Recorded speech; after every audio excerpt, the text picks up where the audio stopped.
Happy Pride, and welcome to Reader Seeks Romance Channel's Romance Roundup, the #1 romance book recs talk show. I am Liz Donatelli. And I'm Libby Kay, author of the new series Pine Grove FD. Book 1, When Sparks Fly, is out now through Inkspell Publishing. Throughout the month of June, Libby and I are chatting with authors of LGBTQ romances published in 2025. Today's guest is Camille Kellogg, author of The Next Chapter, a queer rom-com inspired by the 1999 movie Notting Hill. The Next Chapter is part of Dial Press's Dial Delights series and released June 10th. Watch Romance Roundup on Reader Seeks Romance Channel and subscribe on YouTube. Listen to Romance Roundup on PodBean and all podcast apps. Hi, Camille. Welcome to Romance Roundup. Thank you. How are you doing? Doing okay. Yeah, I'm so excited to be here. Thank you so much for having me. It is a pleasure. Now, Camille, as mentioned in the intro, the next chapter is inspired by Notting Hill. Can you tell us about the first time you watched Notting Hill? Wow, that is an excellent question. I can't even remember the first time I watched it because I watched it very young. As a kid, I was obsessed with rom-coms, and I had a group of friends, all girls. We would get together on Friday nights and we would go to someone's basement and have a slumber party, and we would watch all sorts of rom-coms. And this was one from the very beginning that was in our regular rotation. This is such an incredible movie. Julia Roberts is so charming as a famous actress, and Hugh Grant is just the cutest guy you can possibly imagine as a travel bookstore owner. And it's so fun to watch them, come from such different worlds and miss each other so many times and then finally make it work. Yes. And, I'm not a huge Julia Roberts fan, but this is the one movie, Notting Hill, where I really, really like her. Oh my God, not a Julia Roberts fan. Shocking. And I'm the confession. opposite. I've loved her since Mystic Pizza. Well. Yeah, I am known for voicing unpopular opinions on this show. I think she's so charming. She's in Pretty Woman. She just makes that whole movie work. It doesn't feel creepy because she is just so effervescent and excited. I think, and Notting Hill, her character is rather unlikable. She's this famous actress who, is pretty mean to Hugh Grant and treats him as disposable a couple times, but you have to forgive her because she is just so charming and beautiful and kind and exciting. Yeah, that's interesting. I actually didn't think she treated him that badly in Notting Hill. Maybe there's something wrong with me, Camille. Yeah. Well, she does have a boyfriend when they meet, that she doesn't tell him about. And then she gets really mad at him because the press find out that she is at his house, and she blames him for the whole thing, even though it is not his fault. He's not the one who told the press. Yeah. So she's a little nasty. Well, who's to say, really?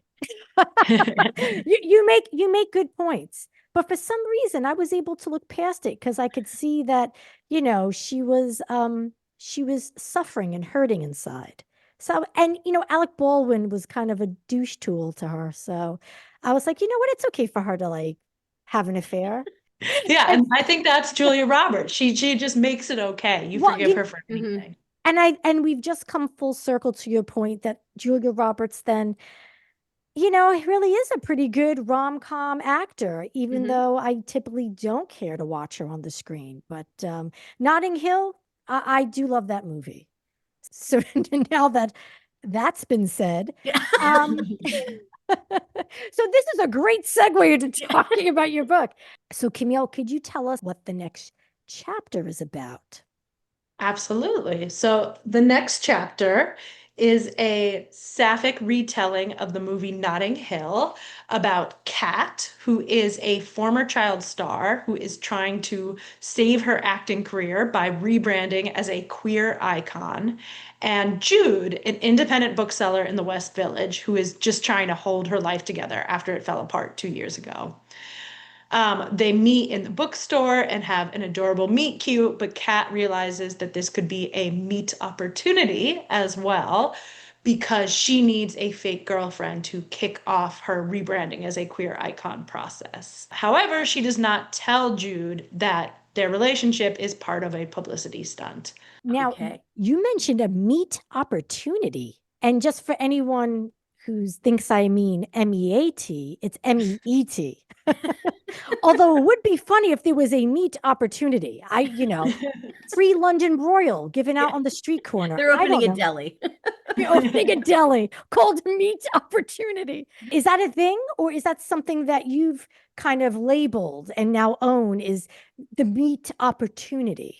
I don't know if I can say I own it, but I thought it was a fun play on meet cute Yeah. because they meet and they immediately have sparks, and Kat really finds herself drawn to Jude, but she also needs a girlfriend for publicity purposes and decides that she can combine the two and kill two birds with one stone. Yeah. I love it. I love the sound of Mhm. this.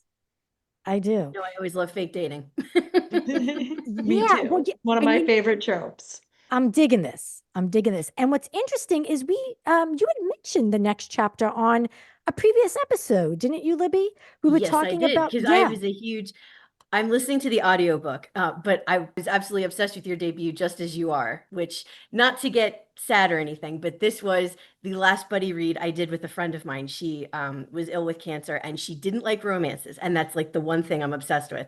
And she said, all right, let's give it a shot because she's a huge Pride and Prejudice fan. And so it was our last buddy read. And I have to tell you that you had commented on her comment on your page about how much she liked it, and it like made Ellen's day. So I just have to say thank you because Oh. like that was just so special for us. So thank you for doing Yeah, that is so it. special. Thank you so much. I'm so glad you all got to read it together. Yes, it was delightful. So anyway, not to be sad. Yeah. Anyway, back to happy No. stuff. That You can that's be that's happy and sad. Yeah. The best rom-coms are. Yeah. yeah, that was really beautiful. I didn't know that, Libby. Thank you Yeah, for it was sharing that. she, God bless her, she hated most romances, and this was the one that we both agreed was 5 solid stars. One of my favorite parts about the movie Notting Hill is the secondary characters and that, the big grand gesture at the end. I don't want you to obviously give away too much, but are there some secondary characters similar to what we saw in the movie? Oh, There sure are. Yes. Yeah, for anyone who has not seen Notting Hill, there is a very oddball collection of friends that Hugh Grant has. And something about me is I love writing a queer friend group, just Hmm. a group of people who love each other and know each other very well. And because of that, push each other's buttons and bicker and banter and also love each other more than anything. And whenever someone needs something, they are there for each other. That's something I wrote into my first book, and I had a lot of fun creating that in this book as well.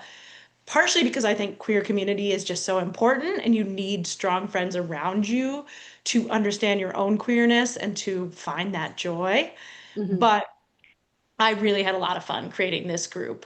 So, the friend group in this book, they all work at the next chapter, which is the name of the bookstore where Kat and Jude Love it. meet, and they have worked together for years and they know each other very well. And so there are a lot of fun scenes where they get to encourage Jude and also make fun of Jude as she tries to navigate a relationship with someone very famous, which is very much outside of her comfort zone.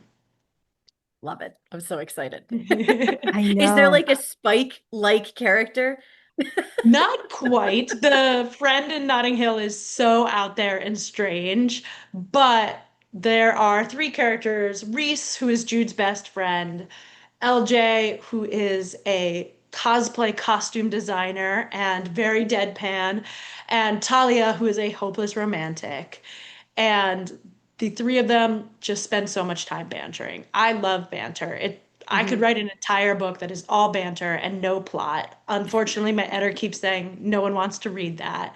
But I I actually had to cut. disagree. Thank you. I Yeah. actually had to cut maybe 30,000 words of banter from my first book because it was so long and there were so many scenes of the friends just hanging out and chatting. So, Camille, this is your second release. How did your writing process change, or didn't it change between writing Just As You Are and now? It's interesting. A lot of people talk about the sophomore slump and how writing your second book can be a lot harder than writing your first. But I actually found the second book a fair bit easier, in part because I knew that I could write a book this time. The first book that I wrote, I did it to see if I could write a book. It Hmm. was something I had always wanted to do and something I dreamed about doing and something that I always wanted to work on, but didn't work on very often. And eventually I decided, I just want to know that I tried. I don't want Hmm. to always sit around thinking, oh, I wish I'd written that book, but I never made time for it. So I started writing for 20 minutes twice a week before work, before I left. And I really liked it. So I started doing half an hour and then I started doing every day before I left for work. And I just kept going. So the whole time I was writing, I was trying to prove to myself that I could write it, but I didn't know if I would finish it. I didn't know if it would be any good, if anyone would ever read it. And this time going into the book, it was still hard. It was still a long process. I had to rewrite the ending, I think, 5 different times. Oh, wow. But I know so many times. But the whole time I knew that I could write a book and I knew that I would finish it and people would read it. And that was very inspiring and it kept me going, even when it felt harder. Did you watch Notting Hill while you were writing, or is it one of those movies that just lives rent free and you really didn't need to go back for any type of, touchstone? I watched it a couple times. I watched it especially when I was coming up with the idea, when, I was imagining how I would adapt it and what parts I wanted to take, what parts I wanted to get rid of, how I wanted to make it my own. I watched it a couple times. And then while I was writing, every once in a while, if I was feeling stuck, I would go back and watch it again and see if any ideas came to me. We talked a little bit about the tropes of this book with the fake dating and the celebrity normie. Is there a trope that you haven't written yet that you really want to, or do you not really think about the tropes when you're writing? I love tropes. I mean, I'm a big romance fan, and when you hear what tropes are in a book, you just get so excited because you can imagine a little taste of what the book will be like. So I'm a big trope fan. My first book is Enemies to Lovers, which is one of my absolute favorites, and I had a lot of fun writing it. My second book is Fake Dating, and it's also famous regular person. I would love to write second chance romance. My third Yes. book, it has second chance romance elements in it, and it also has friends to lovers in it, which I have not written before. So I am very excited to show two characters who know each other really well and understand each other and show, how they've grown since they had that first chance. Oh my gosh, I'm so excited. Those are two of my favorite tropes, so this is very Yeah. exciting. Now, is book three inspired by any known franchise or? Oh, okay, you're shaking your head, so yes. Yes. Book three is a queer retelling of the movie 13 Going on 30. Oh my God, I'm so Oh. excited. It's one of my favorite movies. So there's magical realism involved in the There story is. then? I changed the premise a little bit. In the Okay. original movie, there is a 13-year-old who goes forward and inhabits the body of her 30-year-old self. Right. And I could not think of a single way to do that that was not creepy. In a romance movie, I don't want a 13-year-old involved in that. Yeah. So in my version, the 13-year-old goes forward and meets her 30-year-old self. And so she is forward in time, but her 30-year-old self is also there. Oh, I like that. You're Oh. right. It's not creepy that way. Yes, exactly. So the 30-year-old gets to have her romance. And the fun part about doing a queer version is this is a girl who grew up in the suburbs in New Jersey and she was not cool in school. And she dreamed about one day, growing up and being very hot, very successful, having a really attractive husband, a nice house, 3 kids, a dog, kind of the American dream. And then she goes forward in time and meets her 30-year-old self. And her 30-year-old self is very gay, lives in the city in an apartment, has no husband, no dogs, no kids. And so the 13-year-old is horrified and is like, my life is a mess, when really her life is just different than what she imagined it could be. That actually sounds preferred in my opinion, but that's just me. I'm so intrigued. I'm so Mhm. excited to read that. Oh, just a lightning round question, Camille. Is Oh, there anything that you absolutely have to have when you're writing, whether it's a location, a playlist, a drink, a snack? So I try to be pretty consistent about my writing. I write every morning. And funnily enough, one of the places I used to get a lot of writing done was on the subway. Stand clear of the Really? closing doors, When I had please. to go to work, I would take my laptop and hope I could get a seat. And if I got a seat, I would be kind of jammed in with everyone. And because I had such a limited amount of time, and because I had gone to all the trouble of lugging my laptop with me, I would just write as fast as I could, and I could get a fair bit done in, those 30, 40 minutes.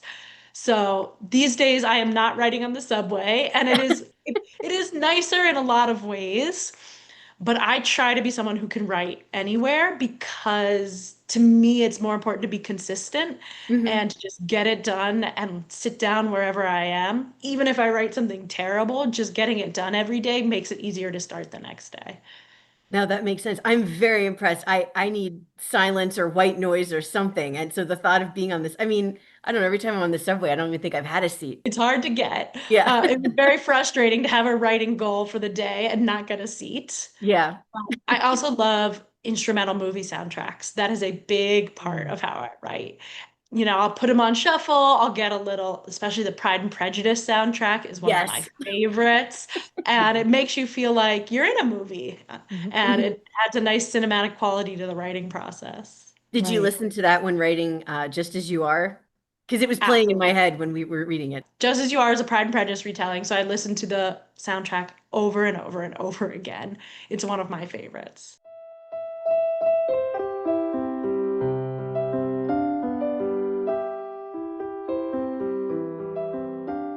Oh, I love it. So, Camille, on Romance Roundup, we share romance book recs.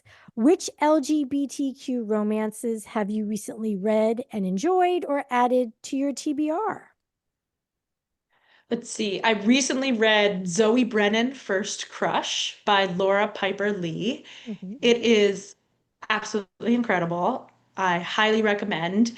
It is about a woman who is taking over her family vineyard. And it was run by her parents, and that's where they fell in love, and it was a labor of love. But her mother died, and since then, no one has been able to recreate the wines that her mother was uh, grew the grapes for. There are all sorts of wine words here that I am not finding in my head right now. But if you know anything about wine, you'll be able to the master grower of the grapes. Yeah.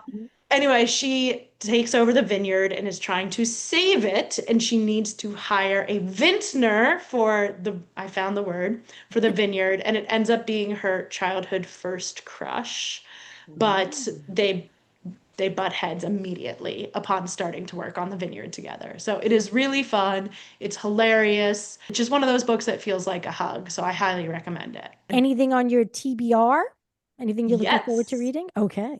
TJ Alexander has a new book called A Gentleman's Gentleman that I am so excited to read. And then Meryl Wilsner has a new book, My Best Friend's Honeymoon. So both of those are at the top of my TBR list at the moment. I should have made a bet with Liz because we've been interviewing several authors for Pride Month, and every single person has said that TJ Alexander book, which is why Liz and I were like, ah. There it is. There it You've is. got to read it. Everyone's talking about it. I know. I feel like I'm really behind already, and it just came out recently, right? This is pretty new. Yeah, Yeah. but it's historical, it's gay. What more could you want? I know. Giddy Yeah. up. Yeah. Now we mentioned in the last episode, we have to bump it up on I the know. TBR. Keep bumping. Keep bumping. Well, thank you so much for joining us, Camille. You are a pleasure to chat with. Thank you so much for having me. And Libby, thank you so much for loving the book. It's been so nice to finally meet you and chat with you. Yes. Yes. Thank you for interacting on Instagram. It's always very exciting. Yeah, I love hearing from readers. It makes me so happy. I think, as you probably know, as an author, it can be a tough business. You spend a lot of time by yourself, but what Mhm. makes it worth it for me is hearing from readers who felt moved by the book. Exactly. And that's our roundup. Thanks again to Camille Kellogg for joining us here on Romance Roundup. Watch Romance Roundup on Reader Seeks Romance channel and subscribe on YouTube. Listen to Romance Roundup on PodBean and all podcast apps. Thanks for joining us, romance readers. Happy reading, everyone.